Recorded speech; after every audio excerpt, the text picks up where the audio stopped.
my God! Boom! The weather, I don't give a... We're on crab! Yeah! Commercial fishing is one of the most dangerous jobs out there. With 141.7 out of every 100,000 fishermen losing their lives on the job. As risky as it sounds, regular commercial fishermen still have it easier than those who brave the icy waters for Alaskan king crabs. We're gonna set right back here. The danger spikes for those who venture into the Bering Sea during crabbing season, where the risks are far more intense. What drives these brave souls to take on such a perilous task? Let us explore the world of Alaskan king crab fishing and the dangers that come with it. The high risks of crab fishing. Right from the get-go, the show hit us with a pretty scary number. Every week during the main crabbing season, one crab fisherman typically lost his life. That's not even getting into how many get hurt. Pretty much every crew member who sets foot on these boats is likely to get injured due to the rough weather they face out there. Fishing in such extreme conditions isn't easy. They're up against freezing winds, huge unexpected waves, and ice that can really mess up a boat. Yesterday was so good. This spot's officially dried up. I had to catch this fish or I forfeit the boat, and I don't even know where to put him. It's kind of surprising that more of these guys don't just call off sick considering the constant danger of getting hurt or worse. But they keep heading out to sea, hoping to catch enough crabs to make all the risk worth it, dreaming of a big payday that could really help out their families after all they've given up. It's a gamble. Some of them might not make it back, but then again, they might pull in a record-breaking haul. Let's zoom in on what went down during the last part of Season 18 of Deadliest Catch. With Captain Jake Anderson and his crew on the FV Saga, a pretty big 170-foot boat. Jake's been dealing with all sorts of problems while hunting for these prize crabs for a while now. Even before he started getting spotlighted on Deadliest Catch back in 2007, Jake was building up a solid career on the sea. Coming from a family of fishermen in Anacortes, Washington, it seemed like he was always meant to live his life on the water. Growing up, he learned to love the ocean, especially spending time with his uncle, Brian Mavar. By the time he hit his teens, Jake was all about the sea life, starting his fishing career at 17 with salmon fishing off Bristol Bay. Before long, he was working on a trawler processor, and by 25, he was deep into pot fishing. Jake's climb up the fishing ladder started when he became a newbie on the FV Northwestern. Over the next 6 years on that boat, he really came into his own, growing through not only the hard work and skills he developed, but also through dealing with personal losses and his struggle with addiction. You know, when I look back and think about Jake's progression as a fisherman, you know, when he first got on the Northwestern, he was mid-20s, just a kid. And it's amazing to see how far he's come in such a short time. By the end of those years, he had earned his place as a full-share deckhand and a relief deck boss under Captain Sig Hansen. After overcoming his struggles with addiction by 2010, Jake obtained both his USCG Mate 16,000-ton and Master 100-ton fishing licenses, setting his sights on captaining his own vessel. Soon enough, he took the helm of the FV Saga and embraced his new role wholeheartedly. From that point on, Jake was responsible not just for navigating the seas and catching crabs, but also for ensuring the safety of both his crew and their sizable boat. This fishing season, after nearly 50 days on the turbulent waters, Jake and his crew managed to haul in enough crabs to make about $630,000. While this sum didn't quite match up to the earnings of some rival boats like the Time Bandit, each crew member still pocketed a respectable $70,000. Despite losing around 2,000 pounds of their catch along the way, the FV Saga returned to port with a hefty 62,000 pounds of crabs. After months battling the harsh sea conditions, the crew was finally able to reunite with their loved ones. The past year has indeed been a roller coaster with numerous challenges and uncertainties out at sea. However, Jake and his team persevered through every obstacle thrown their way. In the world of fishing, victory isn't just about beating everyone else. It's more about resilience, how you cope with setbacks and stand up after a fall. Throughout it all, they successfully gathered a substantial amount of apilio crabs, conquering what many on the crew would agree was their most grueling season to date. As the waves settle for a moment, we look into the ocean's riches and the creatures that live there. The world of Alaskan king crabs. Alaskan king crabs are fascinating creatures that thrive in the chilly North Pacific Ocean, including the Bering Sea. Among these, the red king crab stands out as a prized catch in the commercial fishing world because of its large size and the excellent quality of its meat.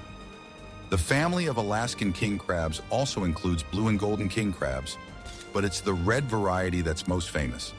These red king crabs can get really big, with some individuals weighing up to 28 pounds. They have a tough shell that not only protects their body and legs, but also makes them a favorite on dinner tables. The shell starts off a dark red to brown color in the wild and turns a vivid red once cooked, which is a sight to see. The life of an Alaskan king crab is quite intricate, involving multiple developmental stages. Female crabs are impressive, capable of producing between 50,000 to 500,000 eggs annually. These eggs are carried under their abdomen for up to a year. Once hatched, the larvae go through several stages, floating around before settling on the ocean floor. The young crabs shed their exoskeletons multiple times as they grow over the first few years, making them especially vulnerable to predators and changes in their environment during this time. As they mature, red king crabs move to deeper waters, sometimes going deeper than 650 feet. It's common for them to gather in large groups, or pods, which is believed to help protect them from predators. These gatherings can be massive, with thousands of crabs, and it's during these times that they move to shallower waters for mating and spawning. This usually happens in the colder months when the surface waters cool, prompting the crabs to migrate and release their eggs. King crabs eat just about anything they can find, including dead plants and animals, and smaller sea creatures. They have powerful claws that help them grab and eat their food. What they eat often depends on what's available where they live and can change as they grow from young crabs into adults. Larger crabs have fewer enemies, but younger ones are often hunted by fish, cephalopods, and marine mammals. One of their biggest threats is the giant Pacific octopus. Commercial fishing for king crabs really kicked off after World War II, initially led by Japan. By the 1960s, the U.S., particularly Alaska, had ramped up king crab fishing, with Dutch Harbor emerging as a crucial hub. The late 1970s and early 1980s saw booming crab catches.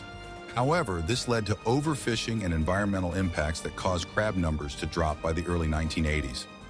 This decline led to strict regulations to help preserve the species, including limits on how many crabs could be caught, size restrictions, and closed seasons to protect the crabs during sensitive times like mating and molting. Nowadays, Alaskan king crab fishing is tightly controlled to keep the crab populations healthy. These measures are vital to prevent overfishing and illegal catches, ensuring that crab harvesting doesn't harm the environment. The king crab industry also faces challenges from parasites,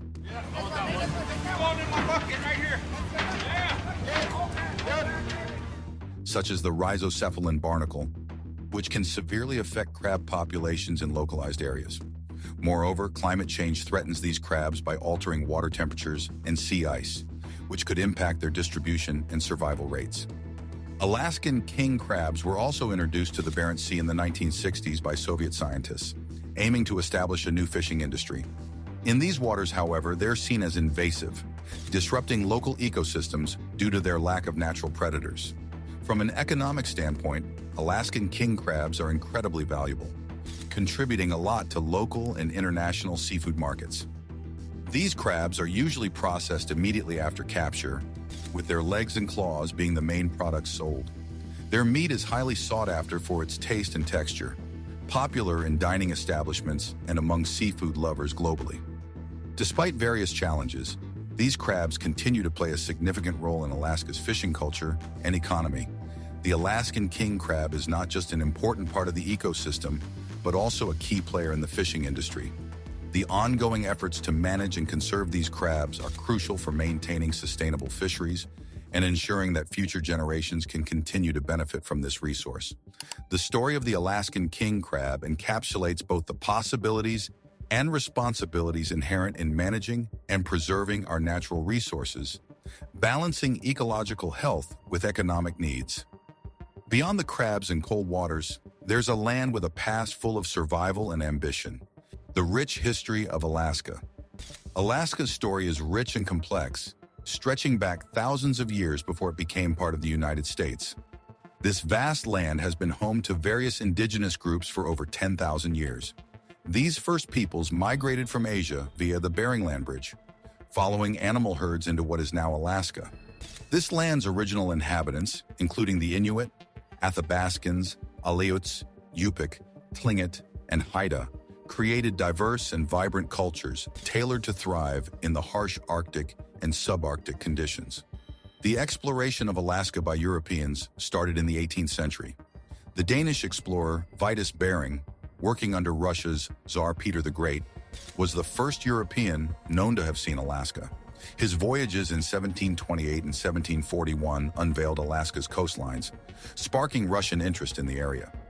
The discovery of valuable sea otter pelts particularly drew Russian traders and settlers, who initially focused on the Aleutian Islands and later expanded to Kodiak Island. In 1784, Grigory Shelikov, a Russian fur trader, founded the first lasting Russian settlement at Three Saints Bay on Kodiak Island, marking the start of Russian colonization in Alaska. Over the following century, the Russian-American Company, backed by the Russian state, expanded Russian influence throughout the region. While their main interest was the fur trade, they established trading posts as far south as California, though Alaska remained the heart of their operations. So for 24 hours, we've been going directly into the weather, and the guys are going to get the bulk of the ice off here.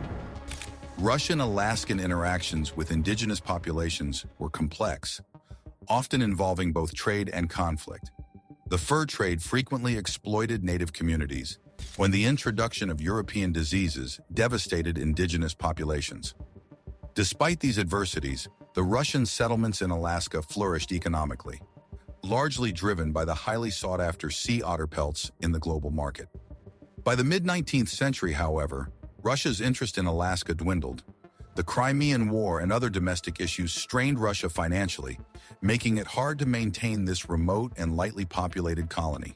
Fearing loss without compensation, Russia opted to sell Alaska, leading to its purchase by the United States in 1867 for $7.2 million, an act known as Seward's Folly, due to the skepticism of many Americans who viewed the territory as a wasteful expense.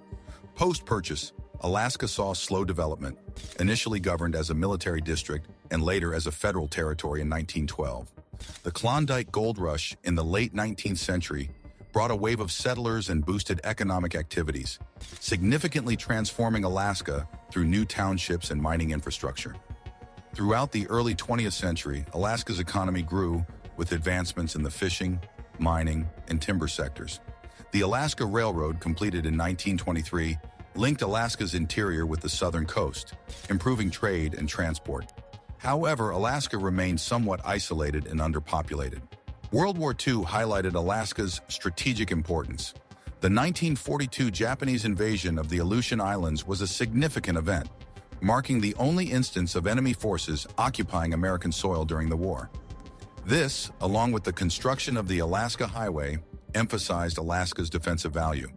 Post-war, the push for Alaskan statehood gained momentum as locals sought more self-governance. Their efforts were successful when Alaska became the 49th state on January 3, 1959. Statehood brought both opportunities and challenges, striving to balance development with environmental and cultural preservation. The 1968 discovery of oil at Prudhoe Bay revolutionized Alaska's economy. And then 10 years later, a big and very secret discovery is made that it would change Alaska forever. The construction of the Trans-Alaska Pipeline System in the 1970s enabled oil transport from the North Slope to Valdez, boosting state revenues but also sparking environmental concerns. Alaska's history also reflects its stunning natural beauty amid challenging conditions. Home to Denali and vast wilderness areas, conservation efforts have been pivotal, resulting in numerous national parks and wildlife refuges. Recent challenges like climate change have significantly impacted Alaska, affecting its ecosystems and indigenous lifestyles. Issues such as permafrost thaw, altered wildlife patterns, and coastal erosion are pressing concerns. Today, Alaska is a blend of old and new, where traditional cultures mingle with contemporary industries. Anchorage and Juneau are bustling hubs amidst expansive natural landscapes. The economy remains resource-driven, with a growing emphasis on sustainable practices and environmental stewardship. Reflecting on Alaska's history, it's a narrative of resilience and adaptation, from its ancient indigenous roots to its current status. As it progresses, Alaska continues to navigate the complexities of development while preserving its unique natural and cultural heritage, embodying a distinctive part of the American fabric. But the waters themselves have stories of change, power, and the constant rhythm of nature. Life in the Bering Sea ecosystem. The Bering Sea, a massive and constantly changing body of water, sits between Alaska and Russia. It's one of the biggest and most productive marine ecosystems on the planet, stretching over roughly 1.24 million square miles. This sea is enclosed by the Aleutian Islands to the south, the Kamchatka Peninsula to the west, and the Alaskan coastline to the east. It acts as a critical connection point between the Arctic and Pacific Oceans, playing a significant role in the circulation of oceanic and atmospheric patterns globally. Located where two major oceans meet, the Bering Sea's ecosystems are notably complex and varied. This area is celebrated for its incredible range of biodiversity, hosting an array of marine creatures such as fish, seabirds, and marine mammals. The sea's richness is mainly due to the nutrient-packed waters coming up from the Pacific, combined with the seasonal presence of sea ice, which significantly shapes the ecological dynamics here. Over recent decades, the Bering Sea's ecosystem has seen substantial changes, primarily driven by shifting climate patterns. Traditionally, this sea experienced a thick covering of sea ice throughout the winter, providing crucial habitats for species like polar bears, seals, and walruses. This ice also played a pivotal role in determining where fish and other marine life could be found, supporting diverse habitats that benefited both open water and seafloor-based ecosystems. However, recent years have shown a significant decrease in sea ice, especially in the southern parts of the Bering Sea. This loss of ice leads to warmer ocean temperatures, altering the living patterns and population sizes of various marine species. Welcome to the winter wonderland. That's kind of a thankless job. Every new guy goes, "Oh, cool, we get to break ice." That lasts about 20 minutes. For instance, walleye pollock numbers have surged since a climate change in the late 1970s, whereas colder water species like the Greenland turbot have seen declines.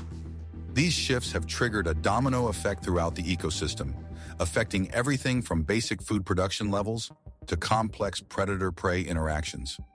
One significant impact of the warmer waters in the Bering Sea is the migration of certain fish species to northern areas. As the sea temperatures rise, fish like Pacific cod and walleye pollock have been moving into colder regions that previously were too chilly for them. Marine mammals, including gray whales, have also been spotted further north than ever before, signaling broad ecological changes due to the warming conditions. The Bering Sea is crucial not just ecologically, but economically as well, housing some of the world's largest commercial fisheries. These fisheries are essential to the global seafood market, accounting for about half of all marine fish caught in U.S. waters. Key species like walleye pollock, Pacific cod, and various crabs are especially valuable. The ongoing health of these fisheries is deeply connected to the overall condition of the Bering Sea ecosystem, emphasizing the need for careful monitoring and management of environmental impacts on these marine populations. Beyond its ecological and economic significance, the Bering Sea holds deep cultural and historical value for indigenous communities who have depended on its resources for millennia.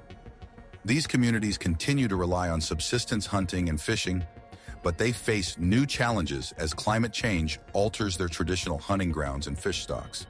In response to these rapid environmental changes, scientific exploration in the Bering Sea has ramped up. Initiatives like the Bering Sea Project have united scientists from multiple fields to examine how climate changes, sea ice variations, and marine life are interconnected. The gear is bigger, harder to handle, so hopefully he'll be up to it. These comprehensive studies help shape management strategies that aim to preserve the sea's ecological health and productivity amidst ongoing climate shifts. Looking ahead, the future of the Bering Sea is fraught with uncertainty due to expected continued warming and ice loss. These environmental changes are likely to have lasting impacts on the area's biodiversity and the sustainability of its fisheries. As the delicate balance of the ecosystem is disrupted, species that have thrived for centuries may face new challenges. The livelihoods of communities that depend on these waters are also at risk, as declining fish stocks could lead to economic instability. Ongoing research and monitoring are crucial to understand and mitigate the effects of climate change, ensuring the resilience and sustainability of the Bering Sea for the generations to come. Is the risk of Alaskan king crab fishing worth the rewards? Or are we pushing these fishermen to take unnecessary risks for our own cravings? What do you think? Share your thoughts in the comments below, and don't forget to like and subscribe for more.